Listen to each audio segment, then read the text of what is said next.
All right, welcome back. Here we are, back in India's kitchen. Ta-da! Hello, Hello. Just get this gimbal on the right setting. We've got all our ingredients out. We've got our equipment out, which basically only consists of this great massive pot here. And the wooden. A nice wooden stirrer. The wooden spoon? It's not a spoon. It's like a spatula. Yes. Spatula. We've got a good chopping board, knife, blah, blah, blah. So if you need to get any of that stuff out, then now is the time to do so.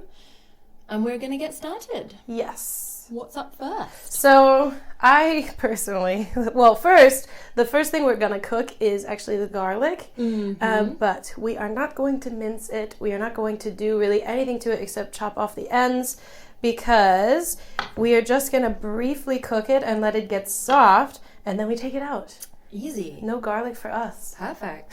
So this is pre-peeled garlic. This is There was a little pre-peeled. behind-the-scenes peeling going on before we started. Yeah. So you will probably be frantically peeling your 2 garlic cloves right now. So we're going to slow things right down. Yeah. And Have a look at my nice peeled garlic. How So I'm a closet peeler. I'm very secretive about my peeling. So you just want to peel them, chop off the ends. Yeah. Hopefully you're basically there by now. That's it. And on we go.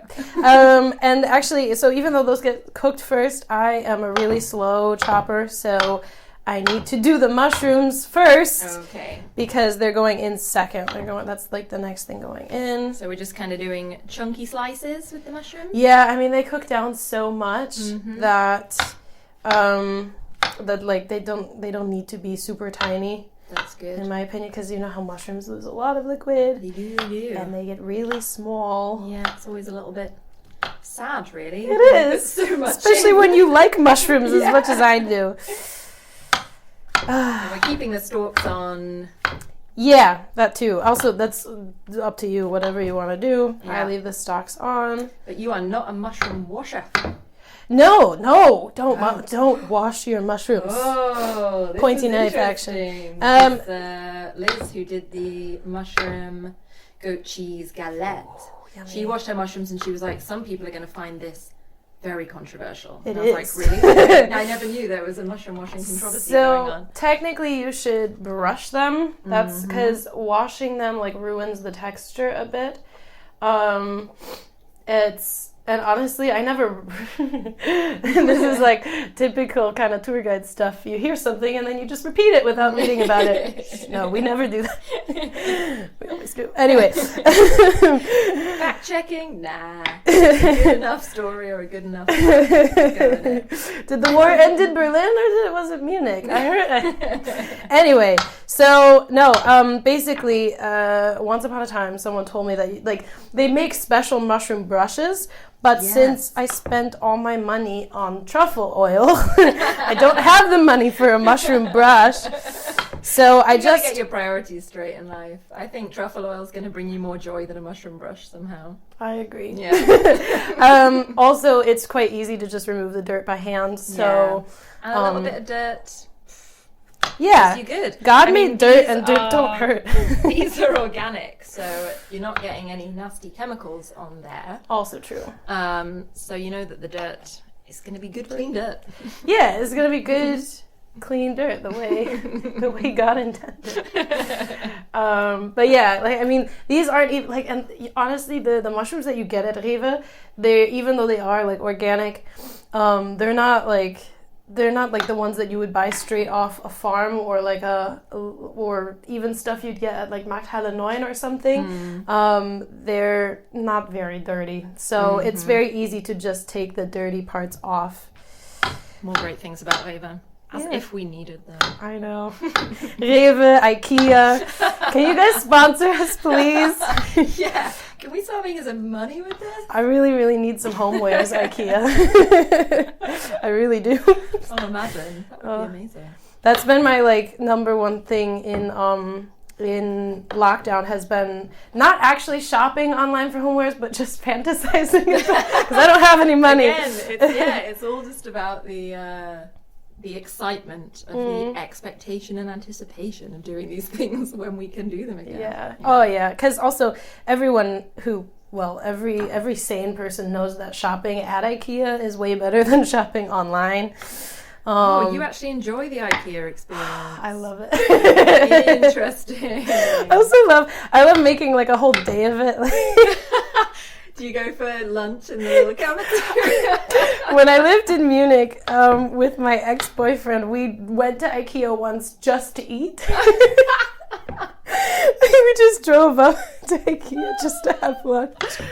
Wow, I'm not sure what that says about Munich's culinary scene. Oh, it's bad. It's really bad. I will say that even without endorsing IKEA. Munich's food scene, besides the Bavarian food, is not spectacular. I think it is a thing though, isn't it? People do tend to be into those IKEA meatballs. Yeah, the couple are pretty good. Okay, so we have the mushrooms ready. Okay, so we've left about 3 in that punnet. Which, realistically, I probably could just do them all, but I can save those for a salad or something. Yeah, why so not? I tell myself. That's good. Or something. Yeah. Probably something. Also, I realized I have to do these first too because they're going in early on so that we get a lot of this flavor. So if you do not have any you don't truffle need that you're putting in, now's the time to pour yourself a nice drink. So relax.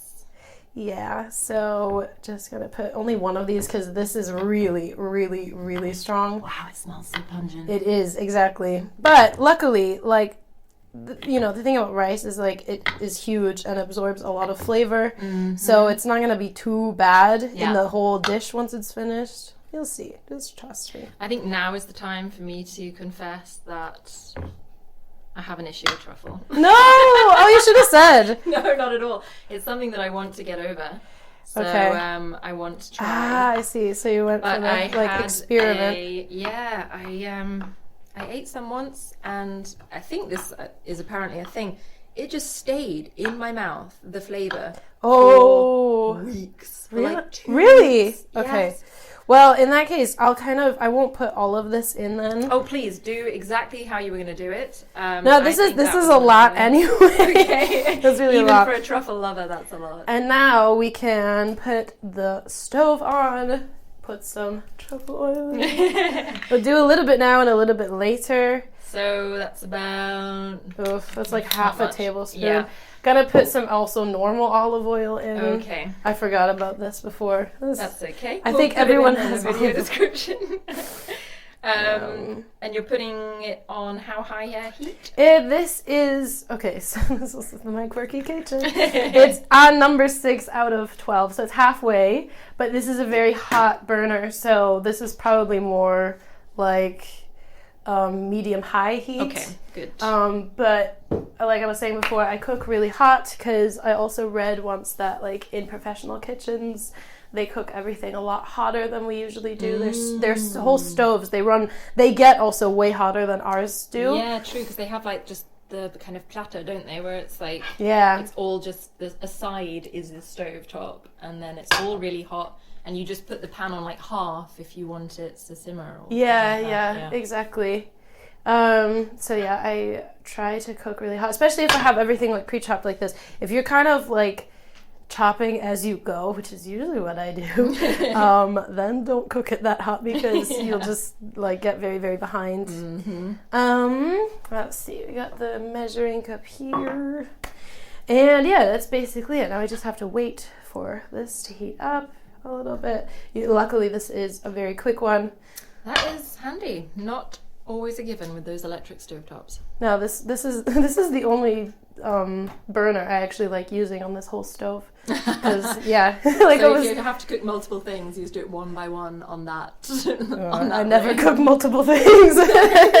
No. You're one pan cook, one pot cook. Yeah. Well, I'm a one burner cook. Like if I have to use multiple things, it'll happen like one after the other. Yeah. So what's your usual cooking style? What do you tend to make, or do you cook that much of a week? So actually, it was funny because I was thinking about like living in Munich. I used to cook way more when I lived there because the food in Munich is terrible. And that, like, I just put that together. I was like, oh, that's why I don't cook in Berlin, because now I have a life, and well, not now, but I used to have a life when I was living in Berlin. But also I just got out of the habit because the food here is so good, and not to be like underestimated, the stuff you get at supermarkets here is also way better. Well, it's, I mean, obviously, like, Rewe and all that exists in Munich, but they just don't have as much, like, variety of things. Like, even just dumb stuff like alioli, like, you couldn't get that at anywhere except for, like, some big fancy Rewe's, but not, like, your everyday corner one. So yeah, wow, I complain enough about the supermarket situation here, but it's bad. It's not good.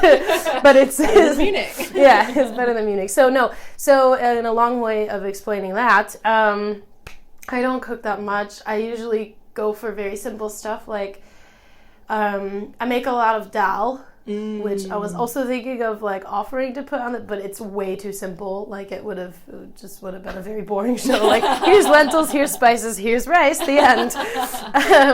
And also I think you already did dal anyway. We've done a similar dish. It was an Ethiopian. Oh yeah. Thing. I made a soup version of that. It was very good. Good.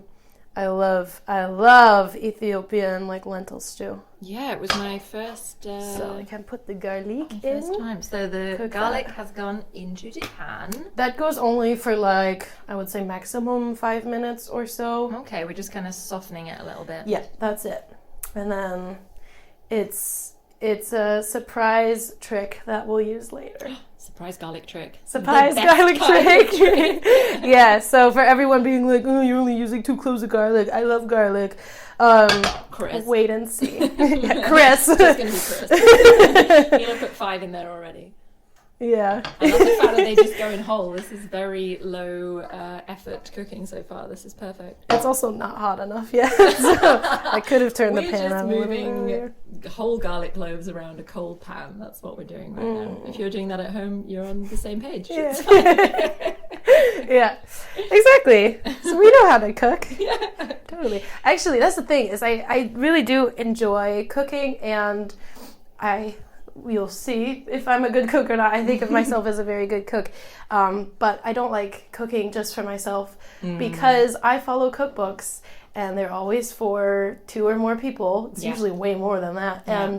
And unlike, I'm calling Chris out again, like, because he was like, oh, you always make the exact portion for you. I'm like, no, I always I cook alone, and then it's like that much food, and then, yes, you can have that for leftovers, and I don't mind eating the same food for a few days, but, like, even then it's usually too much, and it just goes bad. Yeah, it's true, and it depends on your freezer. Like, we have such a rubbish small freezer.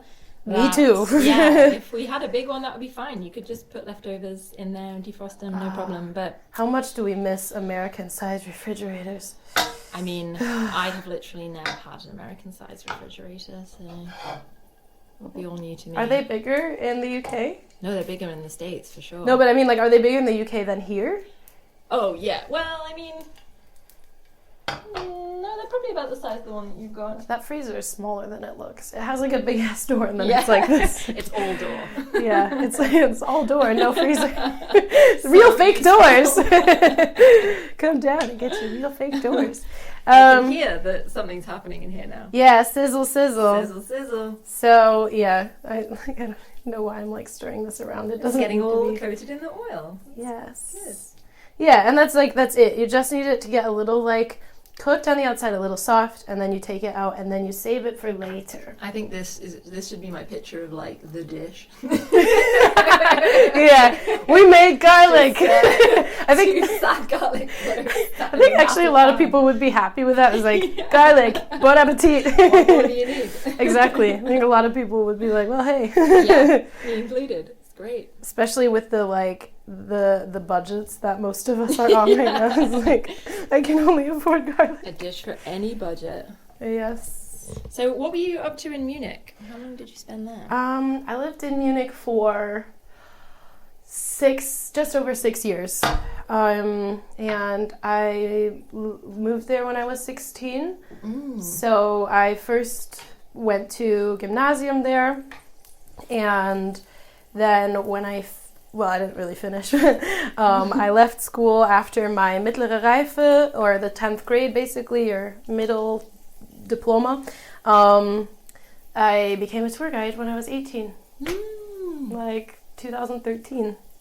Fresh out of school and into tour guiding. Yes, yeah. It was really cool. In Munich or? Yeah, in Munich. So I've done that for a really long time.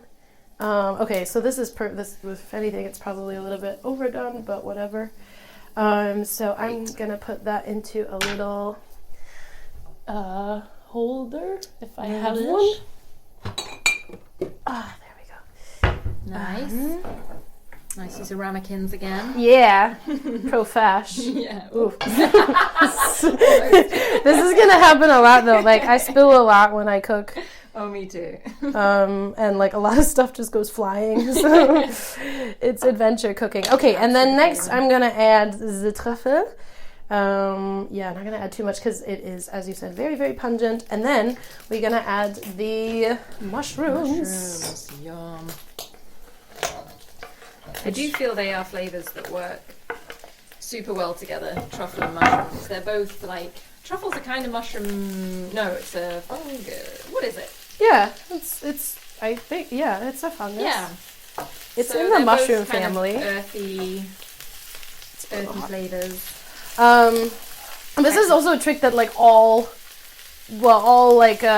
medium range restaurants use. If something is made with truffle, and there's like, usually they'll put like a lot of mushrooms in it, and they'll just flavor the mushrooms into truffle flavor, so that it's like cheaper, but you still get a lot of that truffly goodness. Truffly goodness. So you cook the mushrooms basically until they are mushy. Mushy mushrooms. Yeah, mushy mushrooms until they're like really soft, until they've let out all of their liquid. Released their juices. Yeah. I don't want to make this another 18 plus video, even though it could easily do so. You're all thinking it. It's okay. I would say it, but you know. That's true. We should keep this one kid friendly. Yeah. Kid friendly. What kids are going to be cooking this? I mean, come on now. Yeah, especially because I actually made this once for Sam's family. Hello, Sam and family. And like his younger cousins were not so big on, like, I think it was the courgette that I actually put in. Oh yeah. A lot of that stuff got left out, so it's like, it's a good point. Like, this might not even be a kid dish anyway, but yeah, no, whatever. I would say probably not. This gimbal is doing weird things. Yeah, and so normally I would also put on the overhead fan, but it's just going to be too noisy. And also it's probably like really noisy already. That's okay. You'd be surprised actually. I've realised now that the mics, if it's so close to your face, it doesn't even matter. So close to me. Right in your face. Ooh, looking good. Yeah, and this takes, I don't know, the mushrooms take about like 10 minutes, something like that. I had to turn down the stove a little bit because it was splattery. You don't want splatter. No, I mean, it's not when cooking, no. I can't help myself. Anyway, so you don't want splatter whilst cooking mushrooms, and especially because the oil was just a little bit too hot. Yeah. But otherwise, once they've kind of started to get a little bit wet, then you can turn the heat back up. Because then you kind of want to evaporate all the moisture they release, don't you? A little bit. Well, I mean, yes. I mean, I don't know. I ain't no professional chef. But I think it's not bad to have the moisture in there because that like also flavors the flavors the rice. Yeah. Flavors the arborio rice. That is true. So yeah, we put about half of that truffle in there in the end. Yeah, and it was like a small truffle too. It wasn't that big. But yeah, I don't want it to be too disgusting if you don't like truffle. I want to like truffle. Yeah, for now it mostly just smells like mushroom. Yeah, it does. I can confirm that. It smells delicious. Mushroom and garlic. Oh, can't beat it. And then, also another piece of equipment you might want, you don't need, but it is very practical, is a garlic press. Crusher, yeah. Yes, I refused to buy one of these for a very long time because I was very, I was like the method actor of cooking. I was like, everything must be done from scratch. And now I'm like, ain't nobody got time for that. So, garlic press won in the end. So that will be used very, very much later. Obviously, if you don't have a garlic press, you can just either grate it or you can chop it real fine. Chop it real fine. The problem is it just takes forever. It's just so much effort. Yeah, it is a lot of effort. And that's also the thing, like, risotto kind of takes a long time. It's about 30 minutes once you add the rice and everything. But it's not a high effort dish besides just like chopping whatever ingredients you are putting in it. And like I said before, like you can use anything. It doesn't have to be a mushroom risotto, or you can use, like, one thing that's really, really, really nice in late summer is to make a pfifferlinge risotto, which is chanterelle. Yeah. That's really, really nice. They get very excited in Germany about seasonal fruits and veggies. Asparagus is coming up, guys. Asparagus is coming up. Pfifferlinge is one of the other ones that as soon as it's in season, you just see it on all the menus. Pfifferlinge everywhere, but I love pfifferlinge, so I mean, one of those people. Like them. I think there are better mushrooms out there, to be honest. I've never quite understood the raw obsession. But like, I mean, portobello obviously is really, really nice. I love portobello. But they're really hard to find here, I find. They are, that's true. Like, I only see them every once in a while at my dens, which is not that's also what I hate about the grocery shopping experience, is like, it's so inconsistent. So like, I saw what's called cima di rapa, or broccoli rabe, or rapini. I don't know what they call it. Stängelkohl, I think, in German. I've never heard of any of those things. It's a lovely green thing. and I saw it once at like my dens and then never again. Yeah. And you can never count on anything being in any supermarket. No.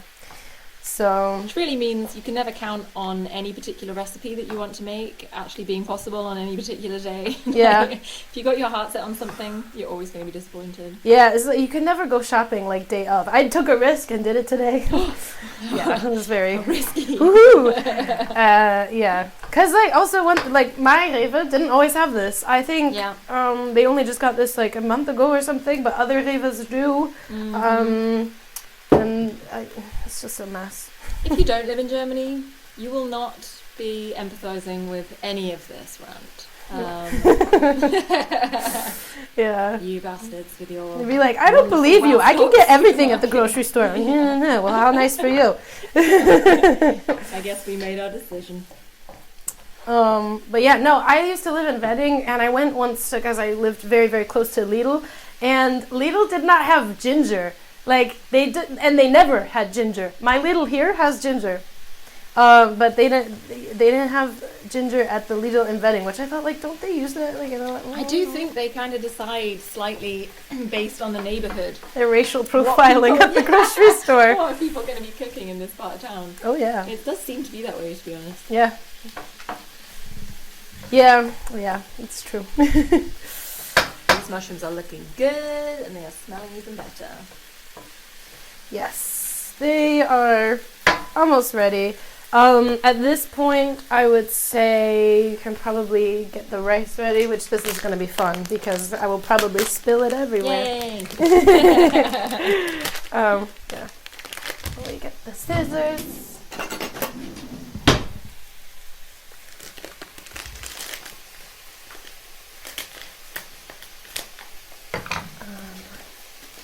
This.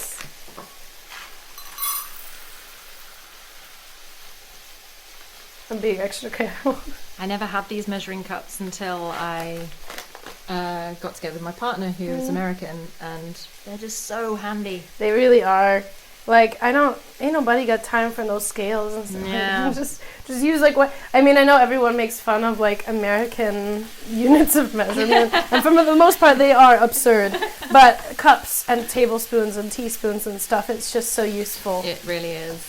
And most of my cookbooks to this day are American, so it's like, I didn't even own those when I first moved here. I had to ask my dad to bring them for me from the dollar store. Hey.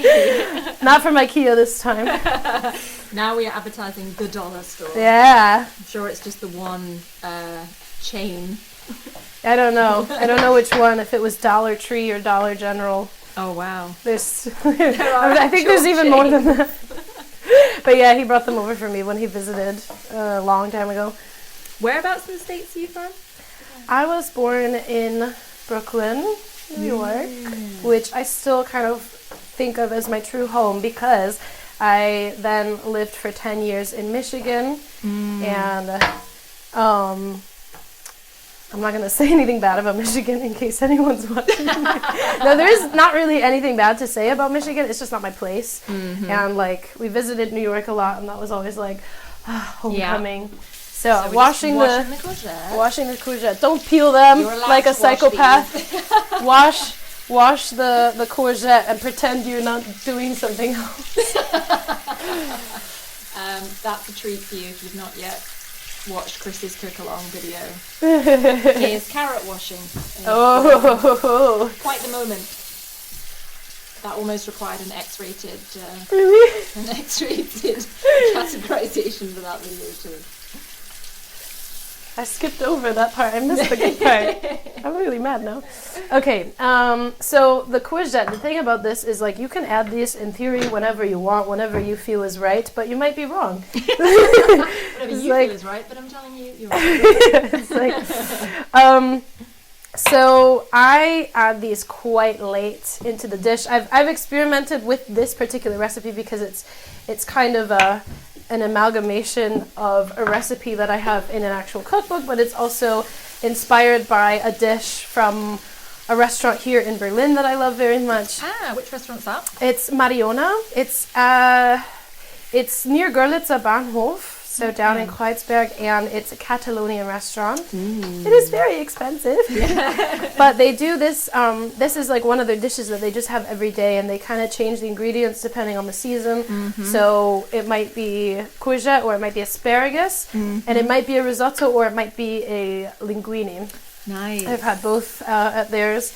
But so experimenting with trying to get the courgette right is, if you add it too early, it will get very mushy and very like dark and like not fresh looking and not like fresh tasting. Yeah. And I want it to be kind of I want to keep it vibrant and fresh. Reminding us of summertime when there was no lockdown.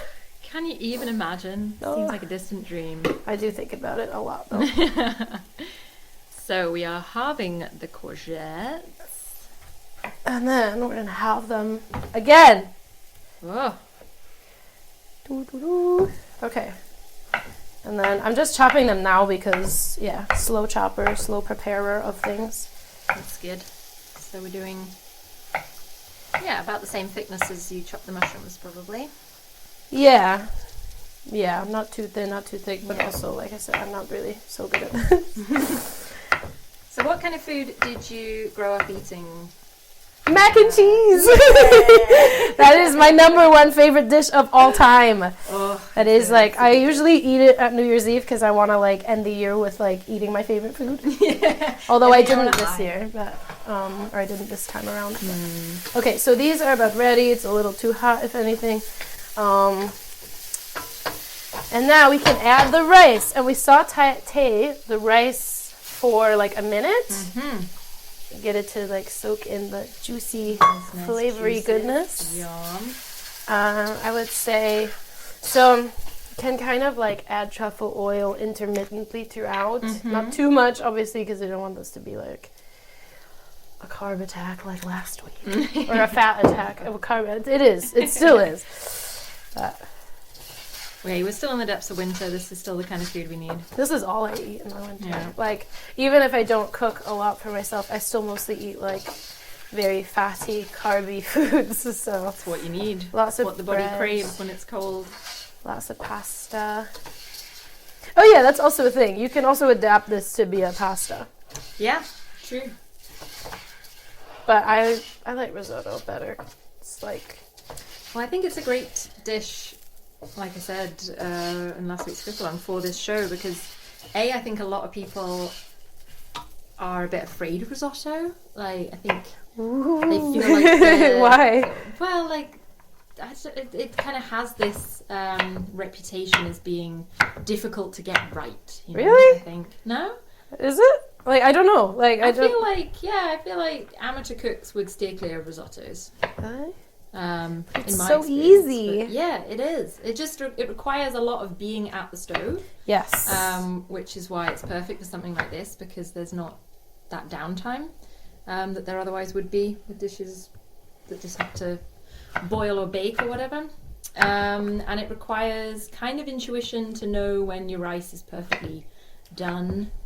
That's true. And I think, cooking along with someone making it, but that's probably a good way to get people to feel more confident about making risottos. Because once you know the basics, they really are it's the most versatile dish, and it's so tasty.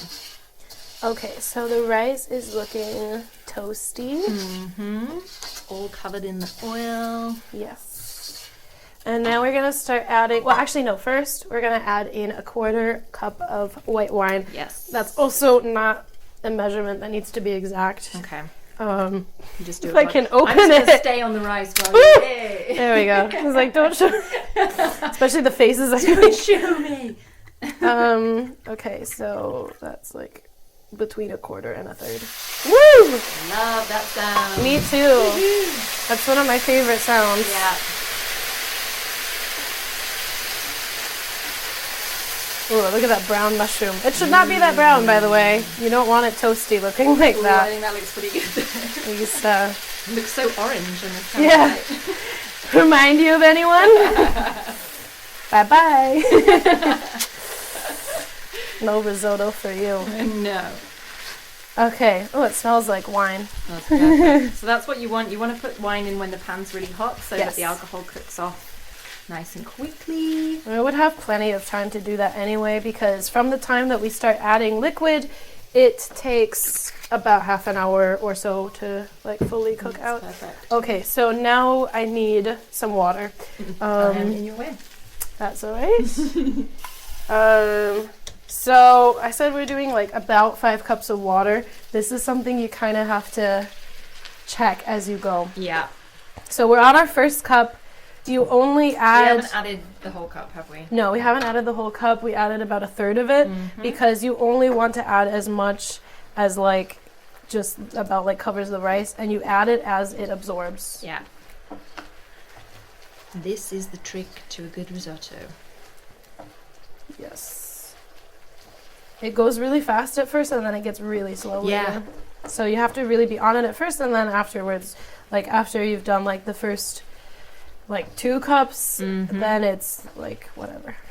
The first few times I cook risotto, you start thinking like, oh yeah, I'm nailing this, you know, this little bit of water at a time is going perfectly, and then like all of a sudden it seems to stop absorbing. And the first few times I was like, oh, I've messed it up, I've added too much water, it's ruined. But it's not, you just have to keep cooking it. So I'm gonna have the next bit. Again, we still have about 1/3 left in the cup. And that's basically it. And then I'll be able to go back to my chopping very soon. Yeah, we have 1 courgette chopped beautifully. It actually probably will be a lot of courgette. Hey, that's no you bad could thing. probably get away with that amount, but whatever. But courgette is one of my favorite.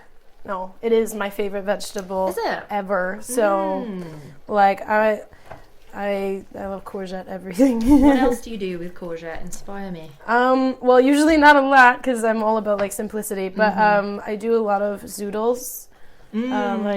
I have a really simple spiralizing tool. It's like this big. Or like it's very small, and it was like only $8 on a website that shall not be named. Not advertising them. And it works really, really well. I've never heard it called zoodles before. Really? Yeah. So you call them spiralized courgette or whatever? Courgette spaghetti sometimes. Oh. Yeah. Zoodles is fantastic. Zoodles. Oodles of zoodles. Oodles of zoodles. Yes. Yeah, well, that's the thing, like, yeah, never mind. I'm not going to go into that. No, just the stupid etymology of people being like, well, it's not a noodle, it's pasta or whatever. I don't know. Oh, that did confuse me a lot initially with my partner. Yeah, because we call everything like all noodles. pasta is noodles. Yeah. Very confusing. Yeah. Noodle. But you know, I'm okay with it. Okay, so now it's starting to get a little bit more viscous. Soupy. Viscous soup. Well, not quite viscous yet, but we're getting there. It will be very viscous by the end. Like applying the same principles. It's really starting to become a series. Like, if you missed the last episode, you're going to be lost. I find Too bad. I just keep repeating myself now. I have nothing new to say. Just the word viscous over and over again. By the end, that's all it's going to be. Viscous. But yeah. I make a lot of zoodles, which you can add to like salad, or you can just have it like with a sauce. I once made a very, very delicious vegan bolognese that was very good with zoodles. And the thing is like, if it's vegan, there's soya in there, there's a lot of like fresh stuff, but then the zoodles are also really fresh, so it just tastes like this really warm, like stew salad combination. Kind of like a warm and hearty salad. Yeah, it's really nice. Yeah, that sounds good. I don't know if it sounds nice, but it is. It does sound nice. We could do that next time. Yeah. Zoodle bolognese. Yeah, everything I do is going to feature courgette. That's good. It's not featured so far. And yeah, I think courgette can be really good, but I feel like it can be bad really easily. Do you know what I mean? Like, really? It can be mushy and flavourless quite easily. You don't think? I think so. I mean, I guess so. I don't know, because I just love the flavor of courgette. Like, it just tastes so like fresh and summery to me. I think I kind of overdosed on courgette a bit. Yeah. My mum was growing vegetables for a little while, and pretty much the only thing that was coming out was courgette. And because they're really easy to grow, I think. So easy to grow, right? yeah. So there was one summer when every single dish featured courgette in one form or another. And I think it was just a bit too much. Yeah, okay, I get that. Yeah. You know what's also really good that I never thought would be good is like zucchini muffins. Like it's been a really long time since I had that, but I had it once somewhere in America. Yeah, I have seen those actually. I always assumed they would like produce too much water to be used in something like that, but they probably just adapt how much water you use. I don't know. I've never done that before, but the ones I had were very good. Such a versatile veg. Yeah. We're all about versatility in this kitchen. Versatility and relative simplicity. This is not the simplest dish ever, but it is simple in terms of like what you actually need. Yeah. And it is very cheap if you don't use truffle stuff. That is true, yeah. It's a good staple, I think, risotto, for sure. Yeah, it's one of my favorite things to have in winter besides mac and cheese and pasta. Yeah, I eat. Okay, so we're on our second pasta. cup now. Just gonna add a little bit. Again, about a third.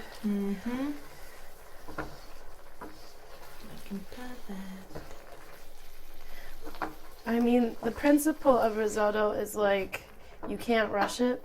Yeah. But sometimes I do anyway, and it's been fine. So what kind of cook are you? Are you not usually kind of a slow-paced?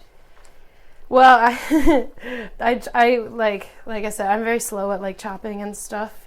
So I like to get everything. Usually I have like everything prepped and ready to go to just like dump in. so that I don't really have to sit at the stove so much.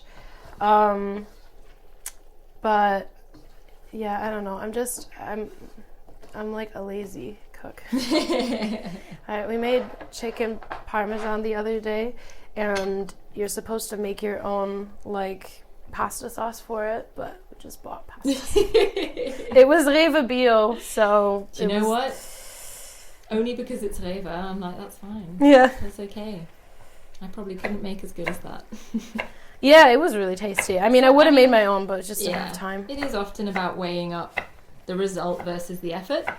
And, I mean, I think a lot of people's motivation to cook is because the result is generally better than what you can buy and cheaper, you know? But sometimes it just isn't. So I'm going to say that's plenty of courgette. That does look like this is going to, this guy's going to hang out over here. This is a lot. For that potential salad you're going to make. Especially because that's not really going to cook down in volume, so that's a lot. All right, so this is it for the next like 20 minutes. Just stirring. This is good. Stirring rice and mushrooms. The garlic's a surprise. I'm not going to ask about the garlic's a surprise. Garlic's a surprise. But what we are going to do is add the next phase of water and now some of the chicken. Some of our powdered chicken. You might want to get your powdered chicken out. Yeah, if you haven't powdered the chicken already. Way behind. Yeah. Just give up now. So you're not veggie, but do you find that you tend to cook mostly veggie food? I never cook meat. We did cook, me and my friend cooked chicken parmesan the other day, but that's because he pretty much objects to like vegetarian vegan stuff. And I was like, fine, like something with meat, chicken, whatever, because I don't do a whole lot of the other stuff. Yeah. I'm pretty weak when it comes to salami, but I never cook like any other kinds of meat at home. I think, have I made like anything with, I've never cooked pork at home, and beef, I've made like bolognese once. I made like a big pot of bolognese that I froze over the year, so that I would just always have something at home to eat if I needed, because lazy cook. No, that's great. Like putting in the effort to make a big pot of something so that then you have basically home cooked meals that are as easy as a takeaway. That's great. That is, and especially if you do make like a big pasta sauce, that's not something that takes up a whole lot of space in the freezer, because if you like individually portion it, that's fine. Anything else is just not worth it though if you have a tiny freezer. The stuff. Oh, there's like nothing left of this. Thank you, roommate, for basically leaving nothing in the jar. You could have just used all of it. About half a teaspoon probably. No, it was like an eighth of a teaspoon. It was really, really small. Gonna put, let me get a teeny spoon out here. Gonna put like maybe 2 of these in, like this. That's a teaspoon, I think, It's also something that can be approximated. Okay, so stir this around.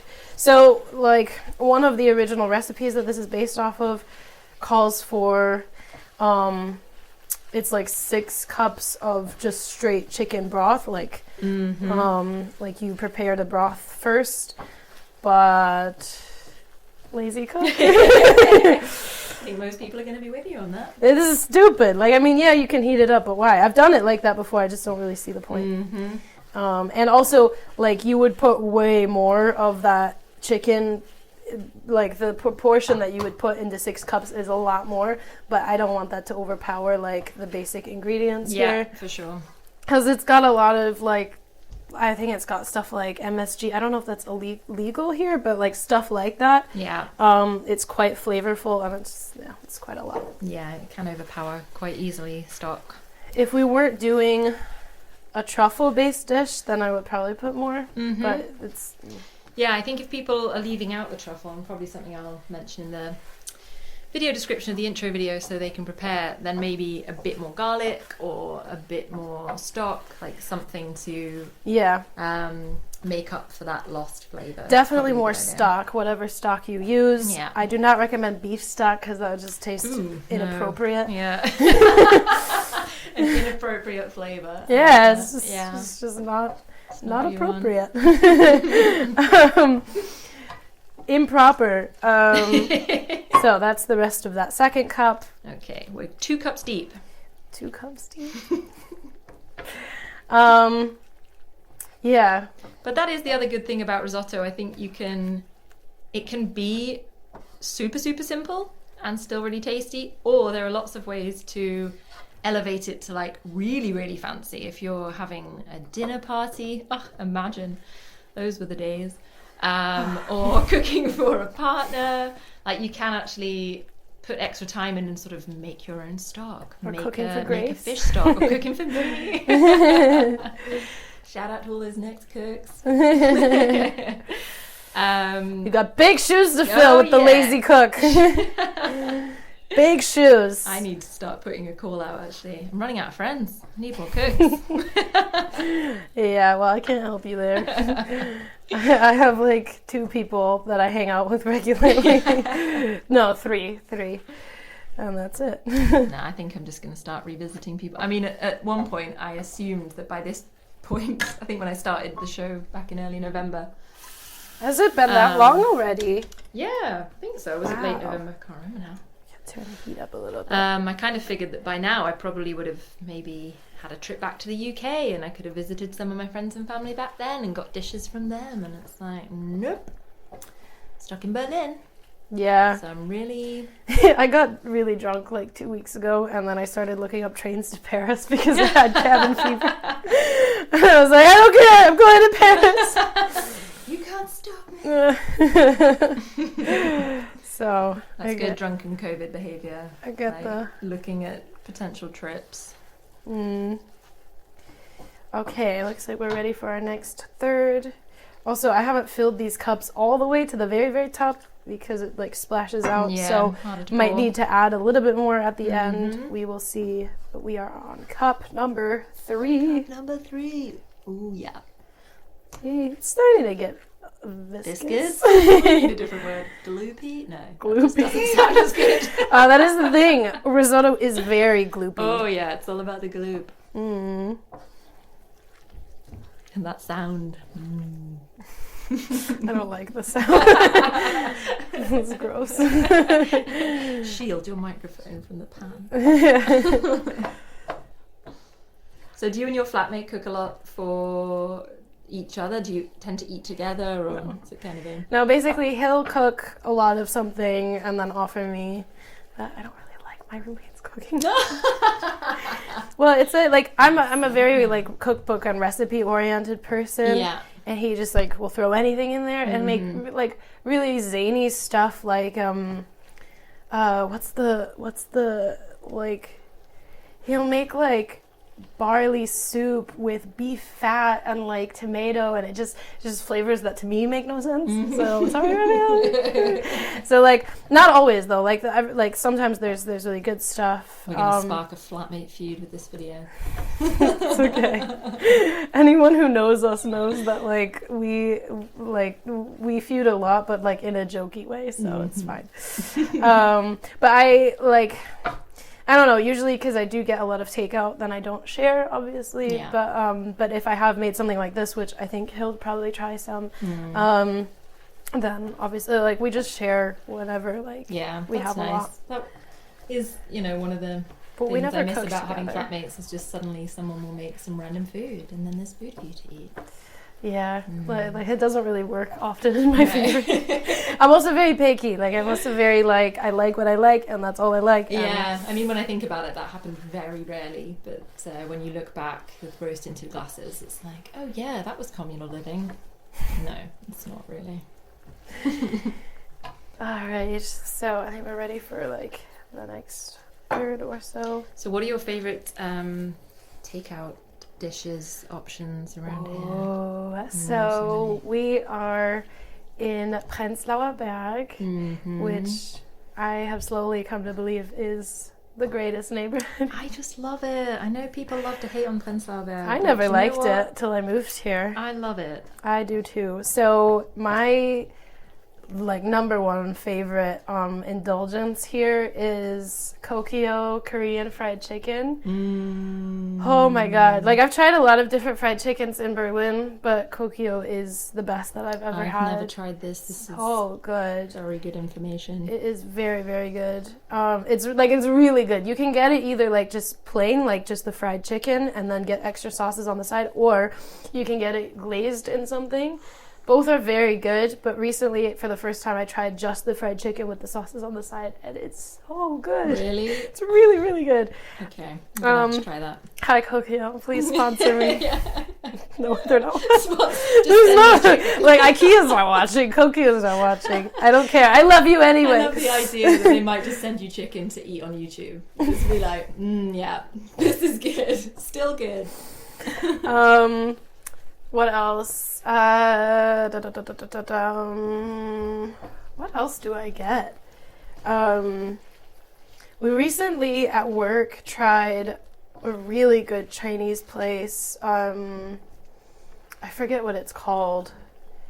Is it the one really just good by S-Bahnhof Prenzlauer Allee?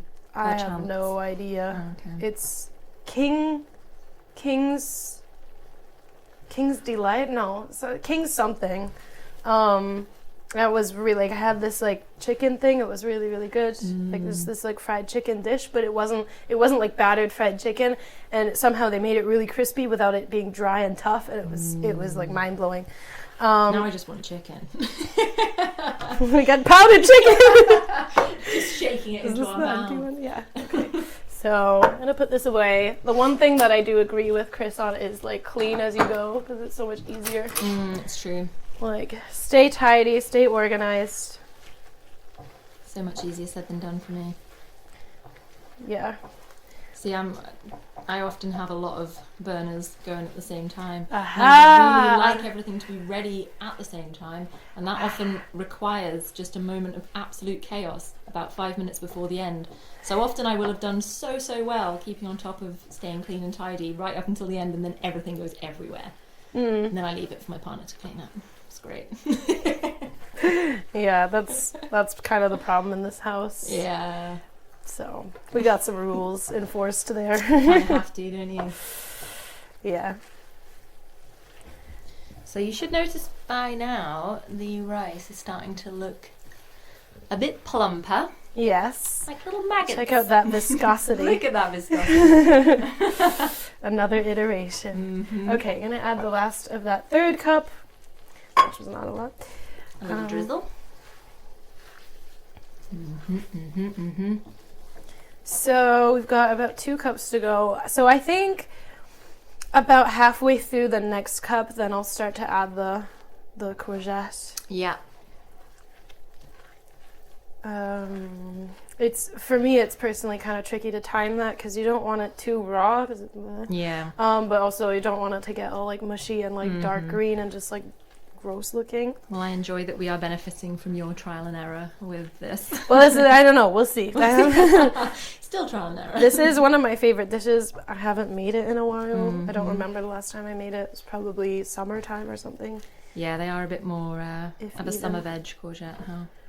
Yes. Luckily, you can get... This is one of the weirdest things in Germany. You can get courgette year-round. True. Like, nothing else. Like, everything else is seasonal. Yeah. You can't even get strawberries this time of year. Well, like we say, courgette do seem to be really easy to grow. So I guess you can easily create kind of a greenhouse fake climate for them, maybe. Fake courgette. Fake courgette. Okay. So, cup number 4. Oh, and at this point, you should probably have your Parmesan grated, but I don't. I wish I could help. You and your filming business. Camera in one hand, refreshing beverage in the other. Just a tough Living the life. Yeah. So I'm going to start grating this. We have one of those handy tub graters. It's from IKEA. I hate the way way they look, but I just love the functionality so much. Also, I don't actually really recommend buying this. I only bought it because I'm a truffle like maniac, and I just really like it because if you use just truffle oil, it's basically pointless because it's not gonna really add a lot of flavor. I put this in because it's a bit more pungent. The problem is though, these need to be used within like 3 days after opening it. Oh wow! Last time I bought this, I like experimented with like waiting, or no, it says 7 days. Very truffly week. Though. I waited 2 weeks and it was already moldy, and I was like, okay. No way. Yeah, and it's expensive. It's like €4 for this. Yeah, so I bet. it's like don't use it unless you're really into truffle like me. So you're gonna have to be cooking a lot of truffle dishes in the upcoming week, huh? I mean, I don't know. We'll see. We are grating the parmesan, the grana padano. You can use parmesan if you have the money. Yeah, but we don't. It's a luxury item, isn't it? Parmesan's expensive. It is. Oh, but it's good. Yeah, I find this tastes pretty similar. It does. It doesn't have. Yeah, it's what we used to serve as fake parmesan at the pizza restaurant I used to work at in the UK. You worked at a Shout out to restaurant? Pizza Express. Oh, Pizza Express, yeah. I've never been there, but they're everywhere. It's genuinely good. Is it really? I didn't get sick of the pizzas there, and I worked there a long time. Yeah, there's quite a few Pizza Express alumni in the tour guide group, actually. Really? Who? Johnny also worked there. Oh, cool. Hi, Johnny. And I think Zabby as well. Oh, cool. Yeah. Wow. Clearly it breeds tour guides. I don't know. It's a dangerous place. Weird.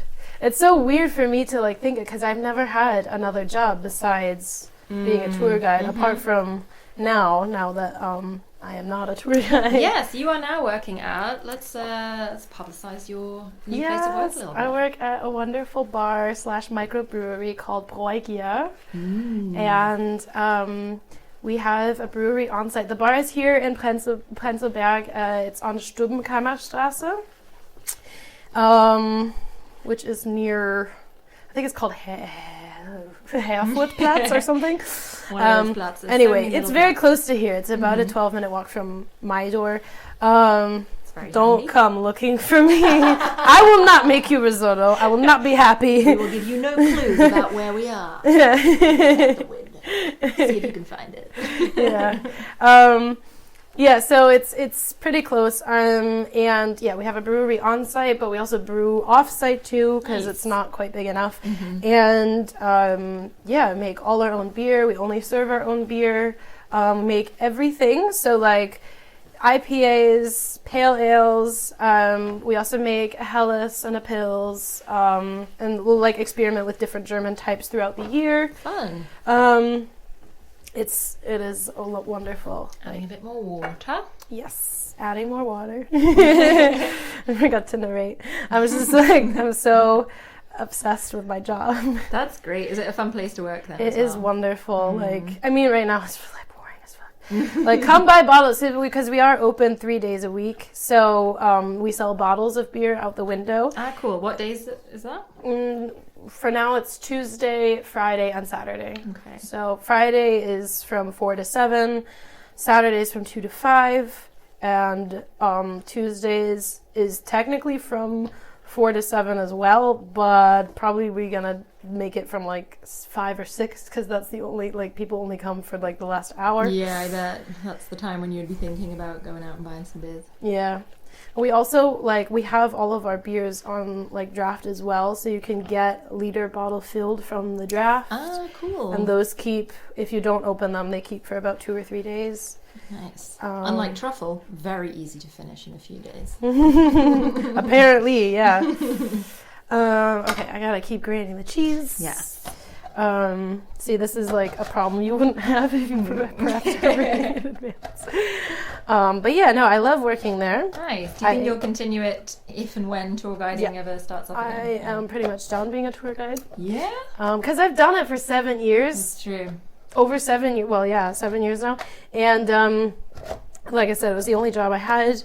I didn't learn any other skills outside of that. I mean, obviously there's a lot of skills in tour guiding. Yes. But like I didn't learn anything else. And like at 25 it just feels like I was kind of losing my life to it a little bit, even though I love it very, very much. But that's the problem, is like I love it. It's a very easy job for me.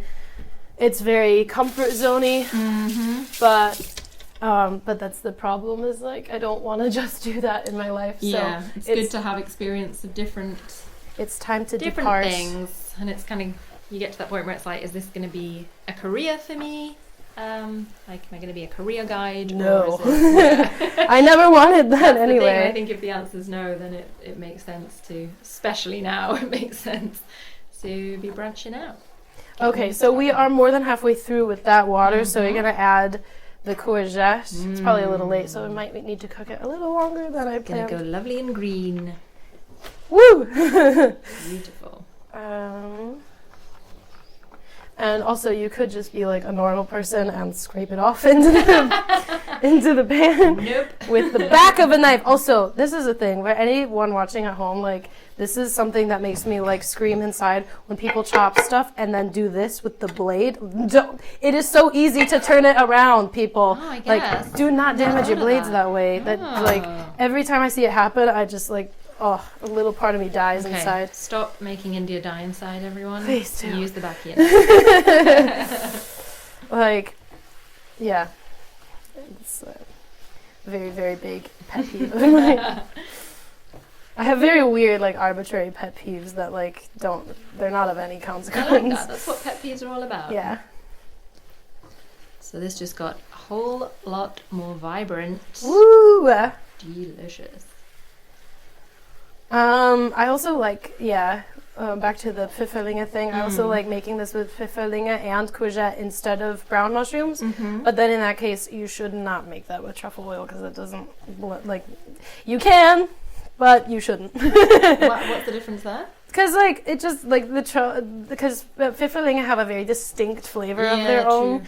And they don't mix so well, huh? Yeah, I mean, it would taste fine, but, like, there's not really any point, because, like, they're just two conflicting flavors. Yeah. And then you'll either be tasting one or the other. Yeah. There's not, like... One of them needs to shine. Yeah. Yeah. Exactly. So I think this is when your arm starts to hurt. Yeah, especially because it gets really heavy at this point and really thick and gloopy. And viscous.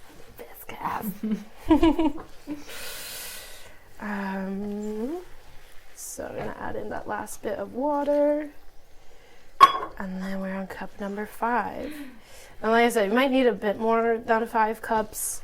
It is also a thing that I'm not entirely sure of, because sometimes it's 5, sometimes it's 6. Yeah, it really depends. And once you're getting towards the end of a risotto, it's really about trying it, isn't it? And seeing how the rice is, and whether it needs a little bit more cooking. That's something that can only really be determined by testing. Yeah, exactly. And what was I gonna say? Oh, and also it depends on how much cream you're using. So I'm gonna only use half a cup of cream. If you're using a whole cup, then probably 5 cups of water is fine. Because otherwise it's gonna be like, it's really gloopy. Too gloopy. What's another word for gloopy? Another gross word. Just thinking of words that rhyme with gloopy. That's not hard. Droopy. Yeah. That's not it. Sloopy, that's not even a word. Just made it up. Gunky is horrible. Ooh, sorry. You don't want it gunky. Ooh. Gross.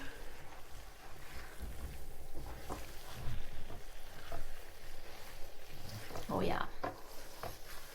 See, and the courgette is like so nice and bright to brighten up those dreary winter days in Berlin. When will the sun come out again? Well, this is like about as sunny as it gets in winter. Yeah. It's overcast, which means the sun's out. Yeah. There is a slight shadow being formed on the wall in front of you. Yeah. That's about as good as we're going to get. Yeah, exactly. Okay, so we're ready for the next cup. I have the sense that 5 cups is probably going to be just about right. Yeah, I don't know why. Like in the recipe book that like this is kind of based off of a little bit, it's 1 cup of rice, 6 cups of water, 1 cup of cream, and it's just it turns out to be quite like soupy by the end. I'm like, I don't get it. I guess it is slightly personal preference as well, isn't it? How liquidy or not one likes one's risotto. Exactly. Maybe. And also, if you have leftovers and then you go to reheat it, it's very easy, but you must add a fairly significant amount of water to the pan. Yes, this is true. I have had not the best experiences with trying to reheat risotto for exactly that reason. Yeah, like always add water because it's gonna like the rice always soaks in like a little bit of extra liquid while it's like sitting in the fridge. Yeah. And there's usually condensation on the package too, so it's like kind of gone out a little bit. Yeah. You definitely need to add water when you reheat. And in a pan again, yeah? Because I've also tried to do it in a microwave and it was a disaster. Well, we don't do microwaves in this house. No. Good. Probably better. Yeah, don't put it on. No. Also, don't be microwaving. Show some love to your food. Mm-hmm. Show some respect to your food, especially if you're making something kind of like, you know, with love and with some kind of variety of ingredients. Like, it's so easy to heat stuff up in the pan. Yeah. Obviously, no hate to people who rely on microwaves, like whatever. But if you don't have one, you don't need one. You don't need one. I didn't miss it when I didn't have one. Now that I have one, I'd say I use about once every 3 months or so. Really? Just to heat things up quickly. Usually coffee that's gone really cold. Yeah, don't heat coffee up in a pan. No. Don't heat coffee up full stop. I mean, it's terrible. But sometimes you just need it. I just drink it cold. Yeah. Like this one. You may recognize this coffee from the intro video. It's still going. Well, it's not cold. It's just room temperature. Good. It's fine. It's fine. And I was just like harping on people like, don't use microwaves. Here's my cold coffee. I'm loving it. Delicious. This is the double standard episode. But also I would say definitely do reheat the risotto if you're going to be eating leftovers. I've tried definitely to stomach cold risotto sometimes and it's just not, it's nowhere near as good cold, I find. That too, yeah. So do yourself a favor. No, like don't microwave risotto because it'll like ruin the texture. Mm-hmm. Like don't microwave. I mean, obviously a lot of people use it for like reheating pasta, but no. They do in the U.S. But we use microwaves for everything in the U.S. The microwaves do a really weird thing to anything that's like bready. It makes it just really mushy. Yeah. And so this is one of those things that you shouldn't do in there. No matter how badly you want to. Listen to me, I'm right about everything. We're getting a good consistency here. Really good. I think actually now would be kind of a good time to add just a little. Yeah. It smells really good. And also, not all truffle oils are equal. Yeah, it does. Some of them are not very good. This one I find pretty good. If you can't get this one, then I guess you're just out of luck. And your risotto will be disgusting. It will be terrible. You might as well just stop now. Throw away what you've made so far. Actually, you know what? I think... Well, we'll taste it before we serve. I think because there is kind of a lot of oil in here, we might just leave out the butter altogether. Because I mean, that's my preference. I like fatty things, but I don't like things where you kind of have to like stop eating it because it's too fatty. Like, it should be a pleasurable amount of fat. But we will still tell you if India does leave out the butter. We'll still tell you when to add it if you want to. Okay, so more water. Down to our last third, and then we'll try. It looks like it's going to be pretty perfect quantities-wise. Yeah. But yeah, speaking of the versatility of risotto, that's another thing. If you're craving something really buttery, cheesy, comfort food, chuck it all in. Like, it can take a lot of butter and a lot of cheese. Yes. But if you're going for something fresher, use oil instead. Don't put as much cheese in. Yeah, and also go easy on the oil because it's not a dish that needs a lot of oil if you are trying to keep that low. Yeah. Just a little bit at the very beginning for some flavor, and that's it. If you're going like really like forks over knives diet, I guess technically you can also get away with. You know that? That's good. I have the Forks Over Knives cookbook, and I bought it online, and then I didn't realize that like one of the main principles is that you don't cook with oil, and I was like, this is stupid. Oh, what? So why?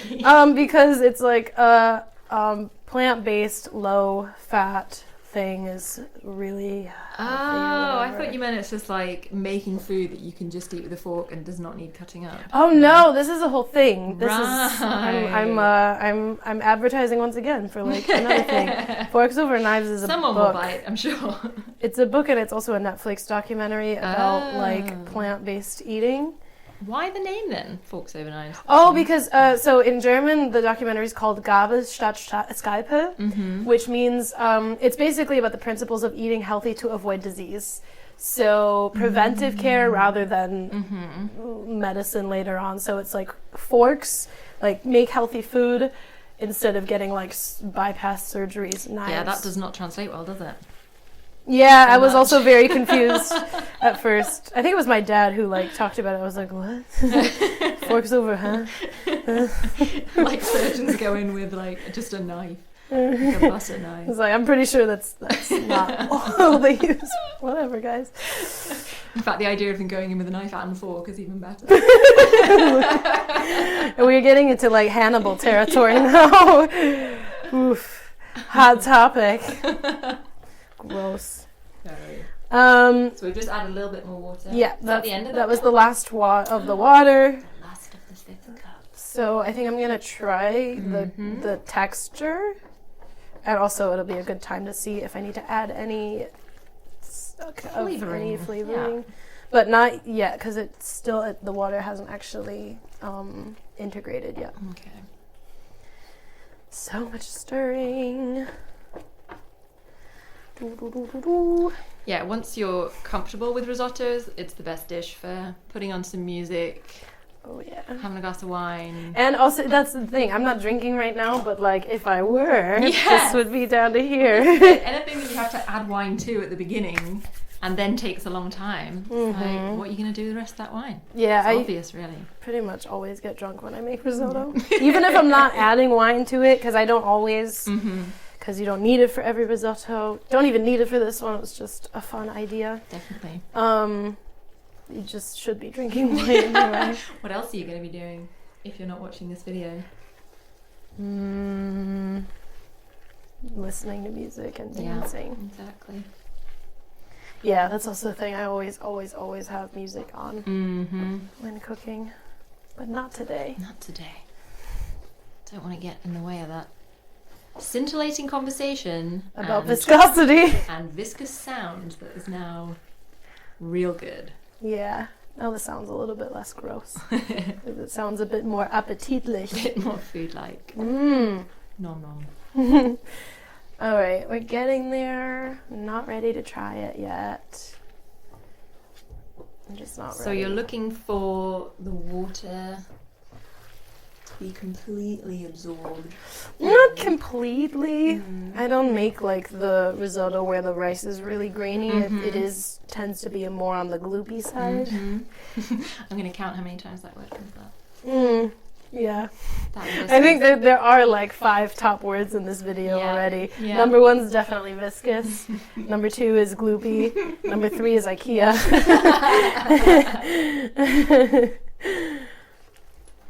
Those should be the hashtags. If I ever hashtagged, that would be it. My favorite store. Oh god, I can't wait to go to IKEA. I'm a really boring person in real life. That's why I became a tour guide, so that I wouldn't have to talk about myself. I'd just talk about people who did stuff that was way more interesting. It was not going to IKEA. It's like people ask, like, what do you do in your free time? I'm like, I don't know. Like, I go to the club and I go to IKEA. Hey, you make music as well, though. That's true. I do exaggerate. That's I exciting. do make music. I write and I sing. Are you doing anything at the moment with that? Nope. Me and Seb, I'm actually very proud. Me and Seb wrote 3 songs last year. They're so good. He was sending them to me. Oh, really? Yeah, really. Oh, yeah, that's right. That's right. He sent them to you and he sent them to a couple other friends, like on the spot. Yeah. Yes, I'm very, very proud of that. We're both very proud of them. We need to record them, though. Yes, for sure. It's like, does anyone of us... You've got a spare studio hanging around? I gave you Risotto, now give me a studio. I can hook you up. Yeah, so we haven't recorded anything, and now I'm just like, I need to try the risotto. That's the title of the next song. Gloopy risotto. Okay, so I just want to try the rice. Don't burn your mouth either here or at home. Oh yeah, like this is going to be very hot, and because it's so thick, it kind of takes a long time to cool. So it's just one of the worst things when you're excited about food and that first mouthful burns your tongue. That is a very big problem. Can't enjoy it anymore. Yeah. So no, I haven't actually written anything new in a while because, like, I do have some ideas, but I just can't seem to bring myself to the piano right now. But I mostly write on the piano. Yeah, only pretty much, or in the shower. Just bring my piano in the shower. Actually, one of my favorite songs that I ever wrote, like, I just sang it in the shower and then I immediately wrote it down afterwards. It's a good way. It was also the fastest song I've ever written. But that was like over 5 years ago already. What platforms can people find your music on? Right now, I just have my stuff on my Instagram and on my Facebook, which is like, it's just videos of me playing the keyboard. It's nothing profesh. We will put a link in the video description. Yes. Yeah. Follow me on Instagram. I have, actually, they were all recorded during the very first lockdown. So about a year, well, just under a year ago.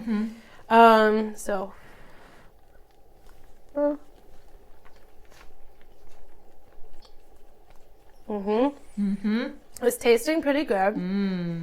Like, flavor is on point. I would say it probably needs some salt, but the cheese will. And the rice seems to be fine. So we can add the cream now. Amazing. Shake the cream. Shake it up. Very important. Yeah, so I haven't written anything lately, but it's more just like, I think I needed a lot of like resting time this winter. Definitely. So I don't want to like... Just say we're going in with, was that half a cup? Yeah, that's half. Half a cup of Sorry. cream. That's half a cup, which is like, as you can see, that's plenty. Yeah, definitely. And then, and then we're going to add some cheese, not all of this, because some you want like on top, obviously, but we'll add kind of like most of it. A handful. That's like a third to a half a cup, I would say. Maybe a bit, maybe like a third. So stir that around, and then we have our garlic surprise. Garlic surprise! Oh my goodness, I almost forgot. So we cooked it, we got it all soft before, and now we do this. And because it's like pre-cooked and then you add it at the end, it's like, I don't know how to describe it. It's like another flavoring on top of it. It's like quite flavorful that way. And that's why you don't add a lot. Very good tip. Yeah, I think Chris, why are we talking about Chris so much? Was also... Hello, buddy. was talking about when to add garlic in the process for how much intense garlic flavour. And that adding it later on, you get more of the garlic flavour, but because you've cooked it, it actually softens out the flavour as well. Yes. Does that make sense? Yeah, makes it less now it smells actually really garlicky. Oh, it smells amazing and it looks incredible. All right. I would try it again to see if I should add any salt. And then we're good to go. Amazing. And then we are all risottoed up. I'm going to be so risottoed up. It's a good lunch dish as well, I feel. It's quite heavy for lunch. It's a good lunch dish for a nap afterwards. Yes. Yeah. Which I will not be doing. Oh no, you're going straight to work. Yes. I gotta go sell bottles of beer. Mm-hmm. But yeah, seriously, come buy beer, please. I wish it were a little bit closer to me. It's really slow right now. So. I do try to take long walks at the moment, so a long walk to a beer is good motivation. Absolutely. Yeah. If you could walk home with it. Like, since we can't drink outside anymore, it's a little tedious. That's true. I could always bring a paper bag. All right, this is ready. That's amazing. Just need to try it again. So, just like do the unsanitary thing. Hello. It's only been you that ate the other one. Yeah.